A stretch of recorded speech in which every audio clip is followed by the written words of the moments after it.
My name is Marcus Chin and I'm 24 years old. What I'm about to tell you isn't a story about forgiveness or second chances. This is about the moment my parents realized they'd thrown away something priceless because they couldn't see past a price tag.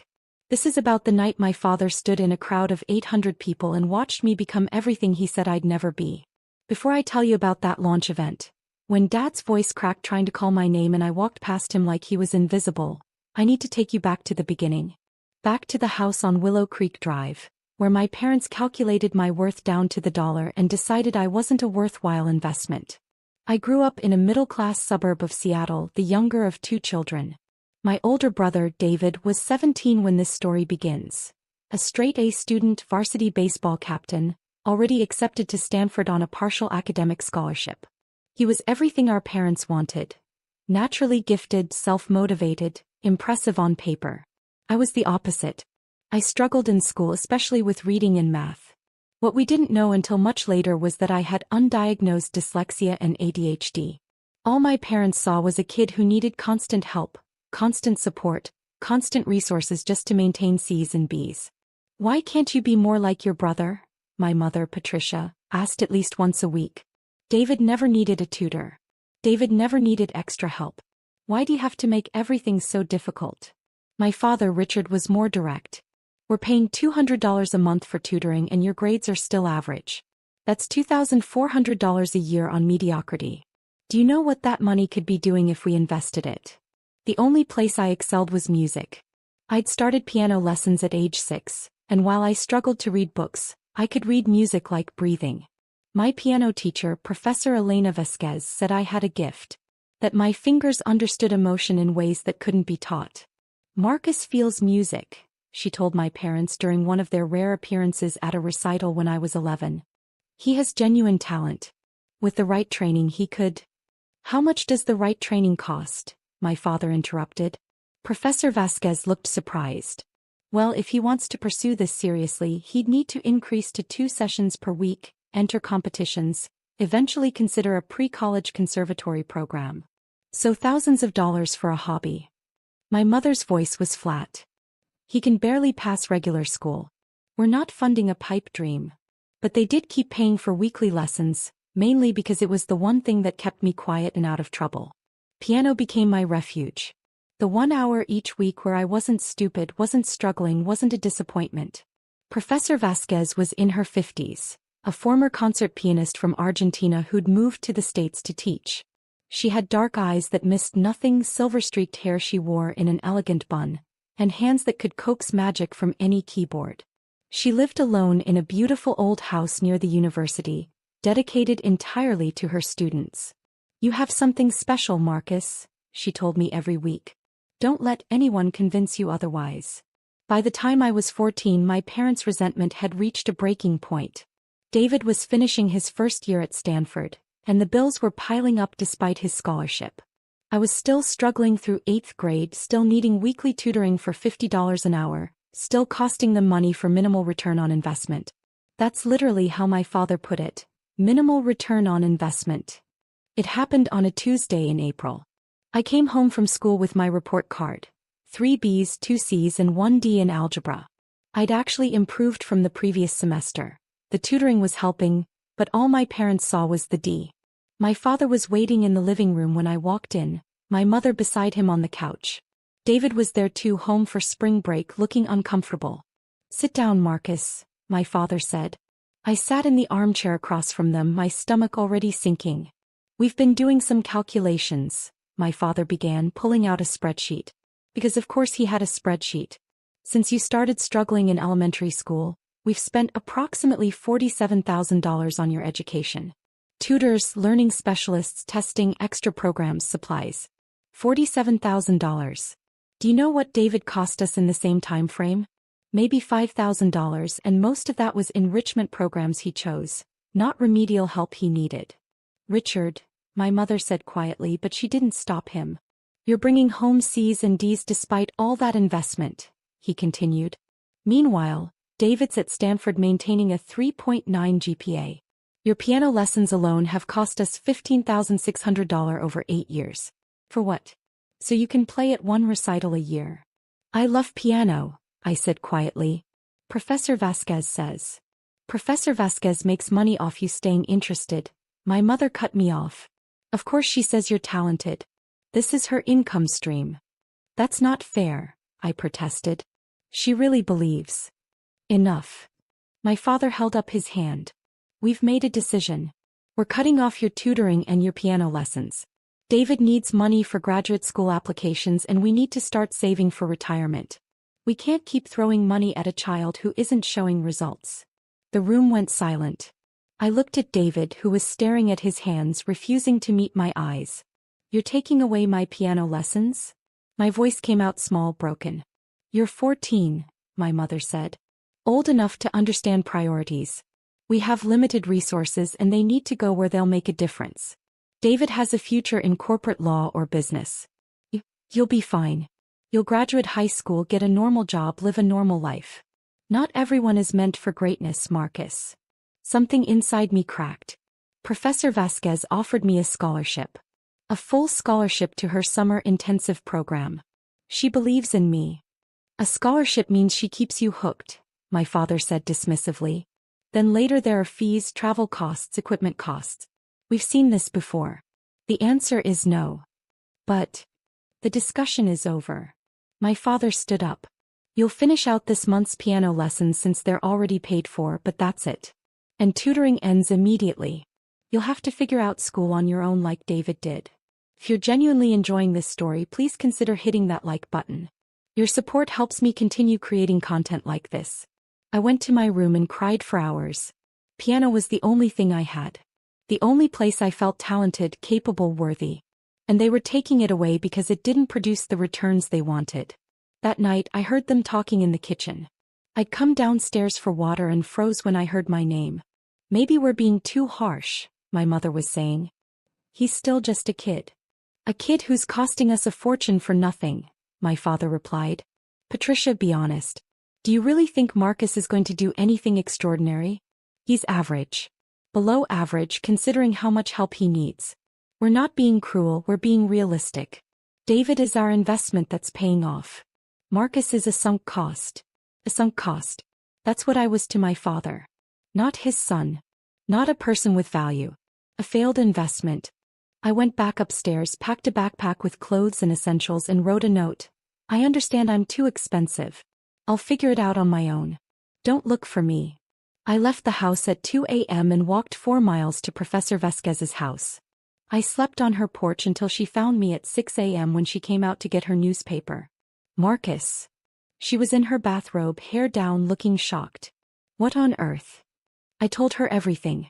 The conversation, the spreadsheet, the $47,000 being called a sunk cost. I couldn't stop crying. Professor Vasquez led me inside, made me hot chocolate and let me talk until I had nothing left to say. Then she made a phone call.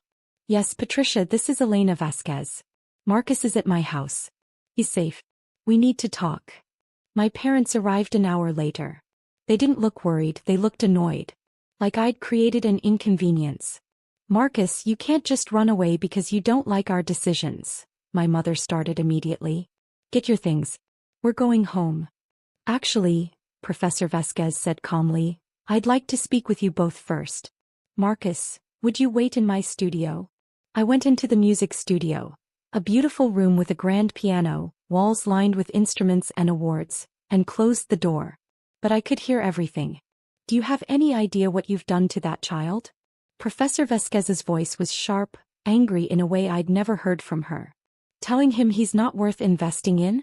That he's too expensive to love. You don't understand, my father said. We have limited resources and 2 children. We have to make choices. You have unlimited cruelty apparently. Marcus is a brilliant musician.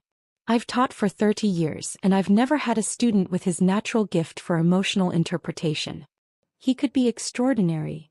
With all due respect, Professor, my mother said coldly, you're biased. You want to keep teaching him. I offered him a full scholarship to my summer program. No cost to you. I've offered to teach him for free if money is the issue. I've done everything but beg you to let this child pursue his gift. And you're cutting him off anyway because he's not like his brother. There was silence. He told you about the scholarship offer? My father finally said. He's been trying to tell you for weeks, but you won't listen. You're so focused on spreadsheets and return on investment that you can't see your own son. And now he's so convinced he's worthless that he ran away at 2 a.m. rather than live in a house where he's treated like a failed business venture. We're doing what's best for our family, my father said, but his voice was less certain. No, you're doing what's easiest for you. And when Marcus does become something extraordinary, which he will with or without you, you'll regret every word you said to him. Every dollar you begrudged. Every moment you chose calculation over compassion. Is he putting you up to this? My mother asked sharply. Making himself the victim? I'm putting myself up to this. Because someone needs to advocate for this child. Now I have a proposal. Let Marcus stay with me. I'll take full financial responsibility. I'll cover his living expenses, his education, everything. You won't have to spend another penny on your sunk cost. The silence stretched so long I thought they'd left. You want to take custody? My father finally said. If necessary, yes. I'm licensed as a foster parent. I did it years ago for other students in need. I can make it legal if you agree. Marcus deserves to be somewhere he's valued. Another long silence. Fine. My mother's voice was tight, defensive. If he wants to throw away a perfectly good home for a fantasy, let him. We tried our best. We gave him opportunities. If he's too stubborn to appreciate what we've done. You've done nothing but damage. Professor Vasquez cut her off. Now get out of my house. I heard the front door slam. Footsteps approached the studio. Professor Vasquez opened the door, her face composed but her eyes bright with unshed tears. Marcus, you're going to live with me now. If that's what you want. They really just left me? I whispered. They did. And sweetheart, I'm so sorry. But their failure to see your worth says everything about them and nothing about you. You're staying here, we're going to prove them all wrong, and you're going to be magnificent. Do you trust me? I nodded, unable to speak. Good. Now we have work to do. You have talent, but talent needs discipline. Structure. Dedication. Are you ready to work harder than you've ever worked? Yes. Then let's begin. The legal process took 3 months. My parents signed custody papers without contest, officially giving me up. David called once to say he was sorry that he'd tried to talk them out of it, but he had finals and couldn't get involved. I told him I understood, but we both knew it was a lie. He chose not to get involved. My parents sent one email after everything was finalized. When this music dream falls apart and you need real help, don't expect us to bail you out. You made your choice. I never responded. Professor Vasquez, I started calling her Elena after the adoption was finalized. Transformed my life. She set up a structured routine. School from 8 to 3, homework and tutoring from 4 to 6. She hired a specialized tutor who actually understood dyslexia. Piano practice from 7 to 9, dinner and family time from 9 to 10. Family time? I asked the first week. Yes. We're family now. We eat dinner together, we talk about our days, we exist as people, not just teacher and student. You need to know you matter beyond your talent. She got me tested for learning disabilities and finally got the dyslexia and ADHD diagnoses. With proper support and medication, my grades climbed to B's and A's. Turned out I wasn't stupid, I just had a brain that worked differently. But music was where I soared. Under Elena's intensive training, I progressed faster than I'd ever imagined possible. She entered me in competitions and I started winning. Regional competitions, then state, then national. By 16, I'd won the Young Artists International Piano Competition, performing at Carnegie Hall. My biological parents weren't there. David sent a congratulations text. Elena was there, crying in the front row, standing to applaud until her hands were red. You're extraordinary, she whispered afterward, hugging me tight. Never forget that. During my high school years, Elena and I talked often about the problem I'd seen. Talented kids from low-income families who couldn't afford instruments, lessons, or program fees. Kids like me, but without someone like Elena to rescue them. Why can't we create something? I asked during dinner one night when I was 17. A program that gives free instruments and lessons to kids who can't afford them? Elena's eyes lit up. That's a beautiful idea. But it takes funding, organization, infrastructure. So we start small. We fundraise. We get donations. We build it. Drop a comment and let me know where you're watching from. Your support means everything. That conversation planted a seed. We started researching nonprofit structures, funding models, similar programs. Elena introduced me to people in the music education world. I spent my senior year of high school developing a business plan for what I called Harmony Bridge, a nonprofit that would provide free music education to underprivileged youth. I was accepted to Juilliard with a full scholarship. During my 4 years there studying piano performance and arts administration, Harmony Bridge grew from an idea to a reality. Elena and I officially incorporated it as a 501c3 my sophomore year. We started with a single program in Seattle serving 30 kids. By the time I graduated, we had programs in 5 cities serving over 500 students. But I wanted more. I wanted to scale Harmony Bridge into something transformative, national, undeniable. After Juilliard, I spent 2 years working as a performer and private instructor, saving every penny while growing Harmony Bridge on nights and weekends. Elena had retired from university teaching to run Harmony Bridge full-time as executive director. I was founder and creative director, handling program design and fundraising. We were operating on a budget of $400,000 annually, funded entirely through small donations and grants. It was enough to serve 800 students across 7 cities. But I had a vision for serving 10,000 students. For that, we needed serious money. When I was 23, I attended a philanthropy conference in New York. During a panel on education innovation, I met Victoria Brennan, a tech billionaire who'd made her fortune in educational software and now ran a foundation focused on youth development. During the networking reception, I approached her. Ms. Brennan, I'm Marcus Chin, founder of Harmony Bridge.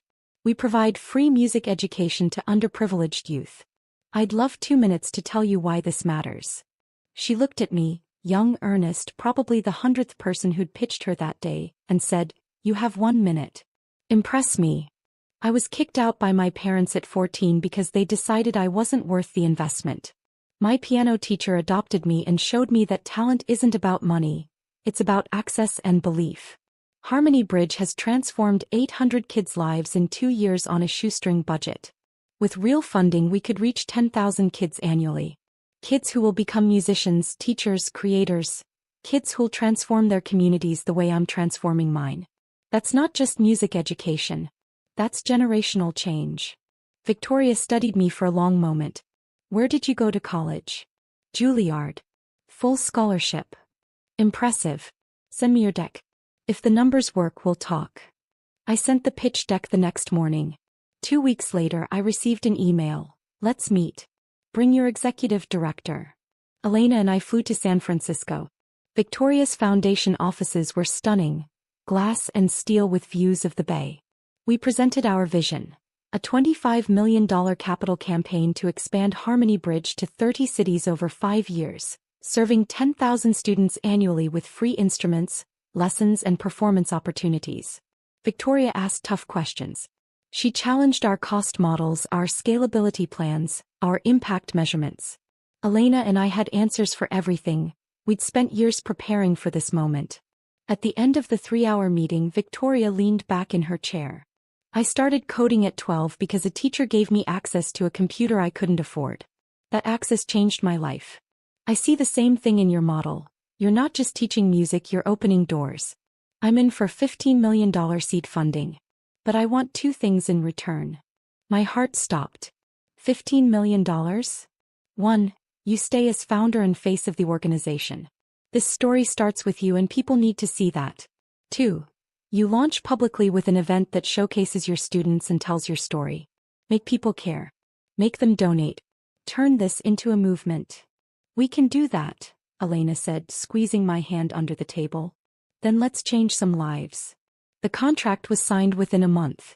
With $15 million in funding, we launched an aggressive expansion plan. We hired staff, secured partnerships with schools and community centers, and recruited master teachers. We designed a launch event for 10 months later, a gala concert at the Seattle Symphony Hall featuring Harmony Bridge students alongside professional musicians. The event would mark our official national launch. Media would be there. Donors. Politicians. Anyone who mattered in arts and education. And somehow my biological parents found out about it. The invitation list for the Harmony Bridge launch gala was carefully curated. 800 guests, including major donors, education leaders, politicians, arts organizations and press. Tickets started at $500 with VIP tables at $10,000. Every penny went to program funding. I hadn't thought about my biological parents in months. I'd been too busy with expansion plans, hiring, and event preparation. They were part of a past I'd moved beyond. 3 weeks before the launch, I received an email from an address I didn't recognize. richard.chin2847@gmail.com. Marcus, this is your father. We saw the news about your nonprofit launch. We're very proud of what you've accomplished. We'd like to attend the event and support you. Can you add us to the guest list? Dad. I stared at that email for a full hour. Proud? Support? Where was that pride when they called me a sunk cost? Where was that support when they kicked me out? I showed Elena. What do you think I should do? She was quiet for a moment. What do you want to do? Part of me wants to tell them to go to hell. Part of me wants them there so they can see exactly what they threw away. Then let them come. But Marcus, they'll be just another face in the crowd. This is your night. Your achievement. Don't let their presence steal your joy. I replied to the email. 2 tickets will be at will call under your names. Tickets are $500 each. See you there. My father responded immediately. We thought family might be comped. I didn't reply to that one. The week before the launch, press coverage intensified. Local news ran features on Harmony Bridge. NPR did an interview with me about access in arts education. The Seattle Times published a profile, From Abandoned Teen to Philanthropist, Marcus Chen's Mission to Make Music Accessible. The article included my story, the parents who kicked me out, the piano teacher who saved me, the nonprofit built on the belief that every child deserves access to beauty. It went viral. Suddenly, everyone wanted to talk about Harmony Bridge. Donations flooded in. The gala sold out completely with a waiting list of 200 more people wanting tickets. My biological parents were already on the list, so they had their seats. Row M, Section 2. Not VIP. Not special. Just regular attendees like everyone else. The night of the launch arrived. Seattle Symphony Hall glowed with lights. Red carpet. Photographers. Local celebrities. It was surreal. This kid who'd been called worthless was now the center of attention for creating something that mattered. I wore a custom black suit. Elena wore an elegant navy gown. We stood in the VIP reception area before the show, greeting major donors and press. Victoria Brennan was there along with the mayor, several state legislators, and executives from major foundations. You did it, Elena whispered to me at one point, her eyes bright with tears. Look at this. Look at what you built. We built, I corrected. I'm nothing without you. The program was designed to be powerful.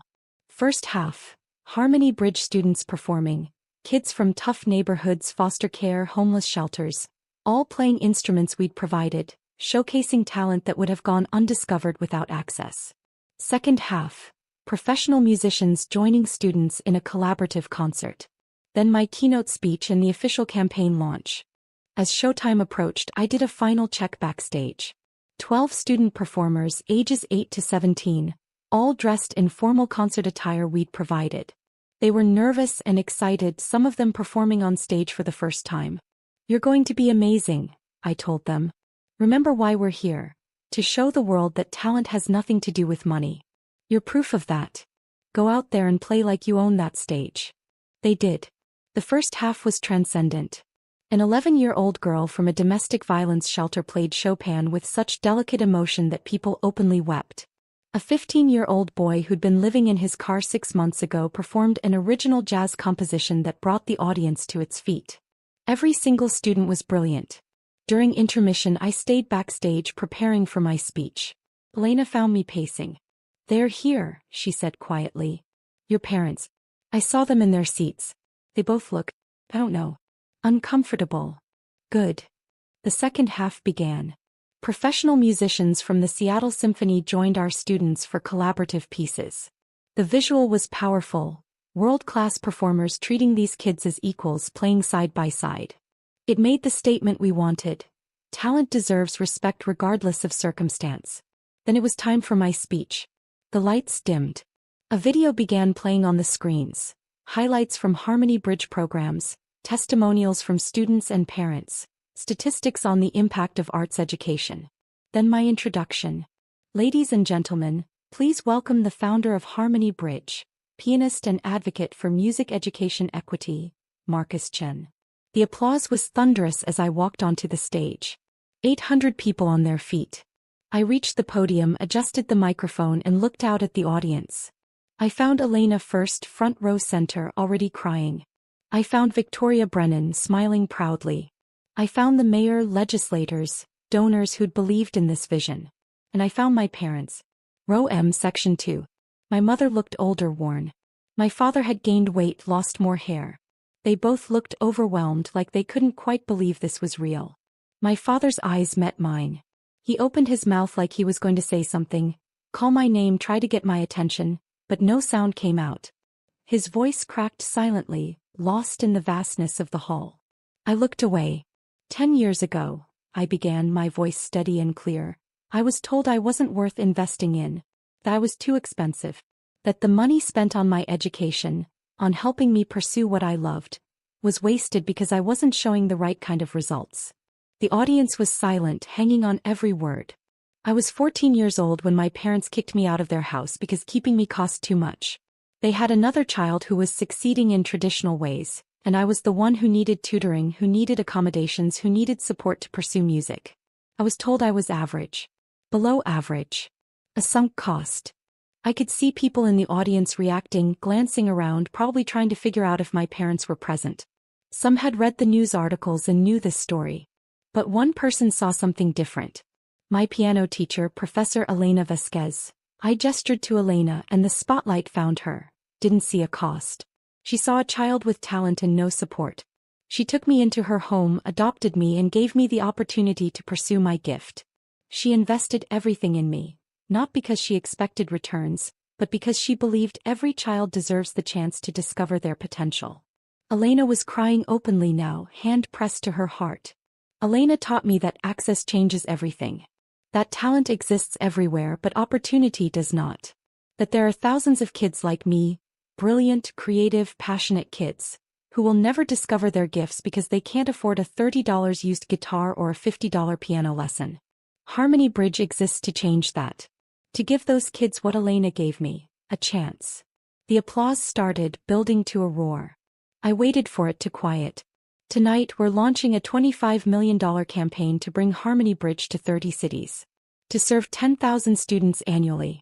To provide free instruments, free lessons, free access to the transformative power of music education. We're not just teaching kids to play instruments, we're teaching them they matter. That they're worth investing in. That their dreams are valid even if they don't fit traditional definitions of success. More applause. I could see people pulling out phones, probably to donate.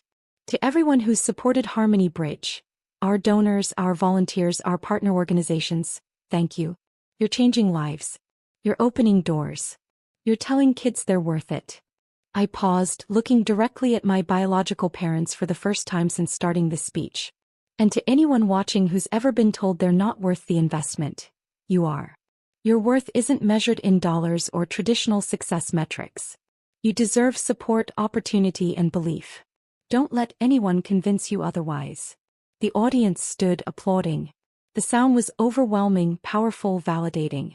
I glanced once more at my parents. My mother was crying. My father sat frozen, his face pale, one hand pressed to his chest like he couldn't breathe. Around them, people who'd clearly figured out who they were giving them looks ranging from pity to disgust. They'd come hoping for, what? Recognition? Reconciliation? A chance to claim some credit for my success? Instead, they got to sit in a room full of people who now knew exactly what they'd done. Who knew they'd abandoned their child because he was too expensive. Who knew they'd chosen spreadsheets over their son. I walked off stage to a standing ovation. The rest of the evening was a blur of congratulations, handshakes, photos. Donors pledging money. Students thanking me. Elena hugging me so tight I could barely breathe. I'm so proud of you, she whispered. So incredibly proud. I never spoke to my parents that night. They didn't approach me, probably too ashamed, too aware of the eyes on them. I saw them leaving early during the reception, slipping outside doors like they were escaping. Good. The launch was a massive success. Between the gala and subsequent media coverage, we raised $8 million in the first week. Combined with Victoria's seed funding and other major gifts, we exceeded our $25 million goal within 6 months. Harmony Bridge expanded rapidly. Within a year we had programs in 25 cities. Within 2 years, we were serving 8,500 students annually. The impact was measurable and profound. Students' grades improved, self-confidence increased, college enrollment rates rose. We were changing lives. My biological parents tried to contact me exactly once more. 3 days after the launch, I received a long email from my father. I've never shared it publicly, but I'll share excerpts here. Marcus, I don't know how to begin this. Your mother and I were at your event. We were so proud but also devastated. Sitting in that audience, hearing you tell our story, seeing what you've become, we realized the magnitude of our mistake. We treated you like a business decision instead of our son.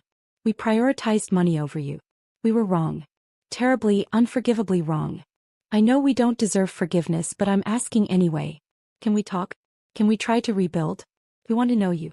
We want to be part of your life. Please. Dad. I read that email 3 times. I felt nothing.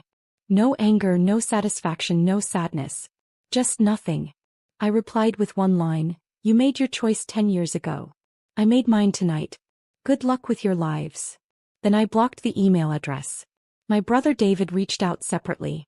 He'd seen the news coverage and wanted to apologize for not standing up for me back then. We met for coffee and he was genuinely remorseful, but the relationship was too broken. We're cordial now, we email on birthdays, but we're not brothers in any real sense. He stayed with them. He made that choice. I'm 27 now. Harmony Bridge is a nationally recognized organization operating in 35 cities, serving over 12,000 students annually with an operating budget of $18 million. We've won awards, been featured in national media, and changed thousands of lives. I still perform occasionally, benefit concerts, demonstrations with students, special events. But my real passion is this organization, this mission. Every kid we serve is a kid I used to be.